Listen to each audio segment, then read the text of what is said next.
Conversando en este amanecer del día 23 de diciembre con el director de Consultores 3011, Germán Campos, también es profesor universitario, nos ha permitido tener un poco más de amplitud, más allá de los hechos, también conocer algunos conceptos, algunas variaciones que se manejan desde su consultoría, pero también desde la opinión del venezolano.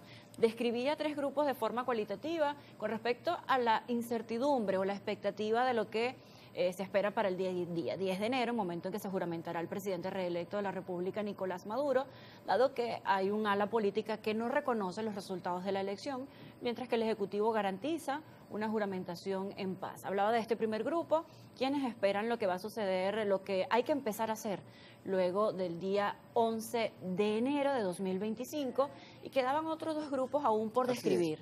Por sintetizarlo, este primero decíamos que lo podemos caracterizar, y que mi hipótesis es que es el mayoritario, los que están pensando en el 11 de enero y a partir del 11 de enero seguir desarrollando su vida en Venezuela, con contradicciones, debates, pero seguir pensando en Venezuela. Luego hay un segundo grupo, que yo creo que es el segundo en términos cuantitativos, insisto, son hipótesis porque lo valoramos solo cualitativamente. Hay un segundo grupo que está pensando en el 10, ese sí está pensando en el 10, no está pensando en el 11, piensa que el 10 hay un evento político importante, y dentro de este grupo están los que creen que el 10, ese evento político va a significar que se pasa la página y seguimos para el 11, y quizá hay otro sector, o hay otro sector que piensa que no va a ser fácil pasar esa página y seguir al 11. Es decir, es un grupo que seguramente percibe, cree que puede haber algún tipo de conflicto en lo político ese día, pero piensa en términos del conflicto en lo político.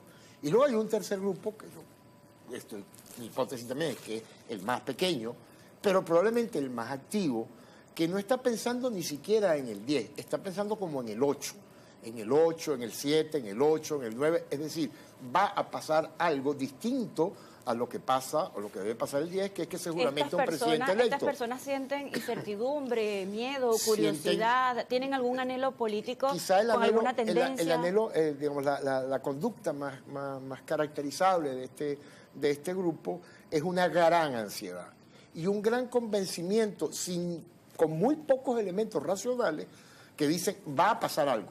¿Pero cuándo? Bueno, el 8 o el 9, o va a llegar alguien, o se va a juramentar Edmundo González, o María Corina Machado va a aparecer, o va a ocurrir un evento en algún lado, o van a venir 10 expresidentes a un evento. Es decir, es una permanente ansiedad de que algún evento ocurra antes del 10, para que el 10 lo que ocurra no sea lo que va a ocurrir, que se va a juramentar un presidente.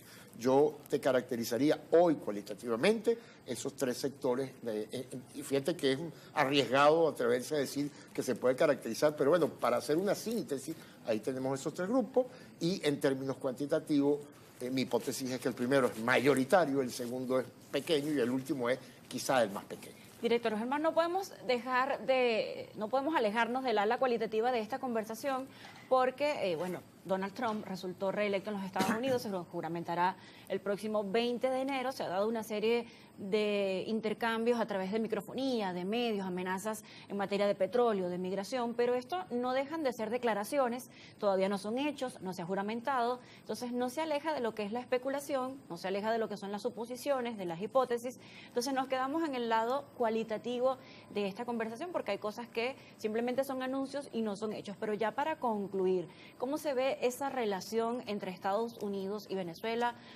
Maduro va a retomar del 2025 al 2030, Donald Trump viene en una segunda gestión, ya con una lección aprendida también de lo que ha sido esa estructura, como lo hablábamos un poco fuera de cámara. Ya para concluir, ¿cómo va a ser esa relación para esta nueva gestión entre los Estados Unidos y Venezuela? Interesante la pregunta y compleja, porque lo primero que hay que decir es que hoy en día, en el mundo actual, un poco para tratar de comprender el mundo de relaciones múltiples que hay entre los gobiernos, las tensiones que hay entre las visiones políticas, hay que ver el globo completo y no circunscribirse, bueno, es que lo que va a ocurrir entre Venezuela y Estados Unidos tiene que ver con lo que pasa en Venezuela y Estados Unidos. No, es bastante más complejo. Hay un tablero geopolítico complejo donde hay actores nuevos, donde hay un intento de recomponer un mundo unipolar por un mundo multipolar. Eso es una tensión, es un debate. Donde está el papel que juega China, el papel que juega Rusia, el conflicto que hay en Ucrania. Todo eso tiene que ver con las relaciones entre Venezuela y Estados Unidos. ¿Por qué? Porque los Estados Unidos es nada más y nada menos que el hegemón, probablemente que ya está en una fase, en mi opinión, de debilitamiento de su poder hegemónico, y bueno, siempre es complicado cuando estos procesos ocurren.